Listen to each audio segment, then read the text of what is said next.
Hi మిత్రులారా, మీరు చూస్తున్నది శ్రీకాకుళం జిల్లా శాలిహుండం బౌద్ధ మోనాస్ట్రీలో దొరికిన శిల్ప సంపద.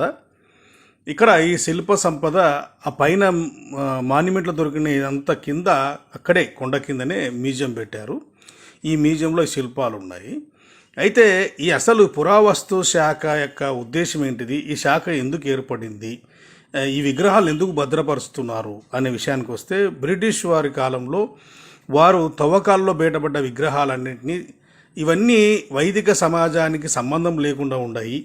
అయితే ఇదేదో చరిత్ర కలిగి ఉంది కాబట్టి దీన్ని భద్రంగా ఉంచాలి అనే ఉద్దేశంతో ఈ యొక్క ఆర్కియాలజికల్ డిపార్ట్మెంట్ స్థాపించారు. అంటే చరిత్రని చరిత్రగా, నిజాన్ని నిర్భయంగా చెప్పడానికే ఆర్కియాలజికల్ డిపార్ట్మెంట్ స్థాపించారు బ్రిటిష్ వాళ్ళు. అయితే ఇప్పుడు ఈ పురావస్తు శాఖ ఏం చేస్తుంది? వాస్తవాన్ని చెప్పాలంటే ఈ పురావస్తు శాఖ అక్కడ లభించిన విగ్రహాలు, ఇప్పుడు బుద్ధుని వారసత్వంలో బౌద్ధ మాన్యుమెంట్లో దొరికిన విగ్రహాలకు వైదిక దేవీ దేవతల పేర్లు పెట్టడం ఎంతవరకు సమంజసం? ఇక్కడ చూడండి, దుర్గా అంటే ఎవరు? ఈ దుర్గా బౌద్ధ మతంలో ఎక్కడ పేరు లేదు.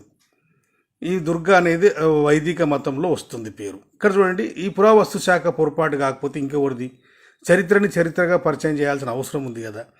అలాగపోతే ఇట్లా చాలా, అంటే వీళ్ళు ఏం చేస్తారంటే ప్రజలని ఒక విధంగా బ్రాహ్మణ సమాజము మభ్యపెట్టి వాళ్ళని అద్భుత కల్పనలతో, పురాణ కథలతో చెప్పి ప్రజల్ని ఒక విధంగా ఏమారిస్తే, ఇక్కడ చరిత్రనే పురాతన విగ్రహాలకు హిందూ దేవతల పేర్లు పెట్టి బౌద్ధాన్ని వక్రీకరించడానికి పురావస్తు శాఖ మెజారిటీగా సహాయపడుతుందని చెప్పడానికి దీంట్లో సందేహం లేదు.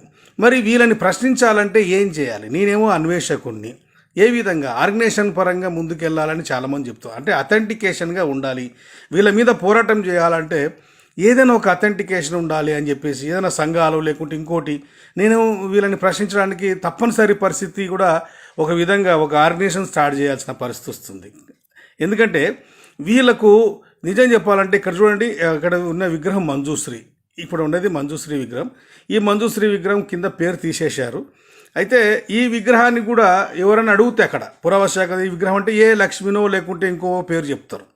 ఇక్కడ చూడండి, ఇక్కడ తారాదేవి కాలు కిందికి ఉంటుంది, ఆమెది కింద కూర్చుంటుంది, అట్లా అంటే పద్మాసనం మీద కూర్చుంటుంది తారాదేవి ఆమె. అంటే ఇలాంటి విగ్రహాలు, వీటిని అన్నిటినీ వీళ్ళు పేర్లు మార్చి చాలా, చూడండి, ఎక్కువ మ్యూజియాల్లో పోతే అన్ని హిందూ దేవతల పేర్లే పెట్టింటారు. పురావస్తు అసలు బౌద్ధ గ్రంథాల్లో బౌద్ధ శాసనాలు ఉన్న పేర్లు అస్సలు పెట్టరు. ఎంత బాధకరం అంటే, మరి ఎవరు చరిత్ర ఎలా బయటకు తెలుస్తుంది? పురావస్తు శాఖ అంటే ఒక ఐడెంటిఫికేషన్ కదా, ఒక అథారిటీ కదా. చూడండి, ఇక్కడ ఉన్న మరీచిదేవి, బౌద్ధ మరీచిదేవి వజ్రాయన కల్చర్లో వస్తుంది. ఈమెని కాళికా శక్తిగా ఇలా చేస్తున్నారు. కాబట్టి రాబో రోజుల్లో పురావస్తు శాఖపై మా పోరాటం ఉంటుందని చెప్పడానికి ఈ వీడియో చేస్తున్నాను. నమ్మబుద్ధాయి.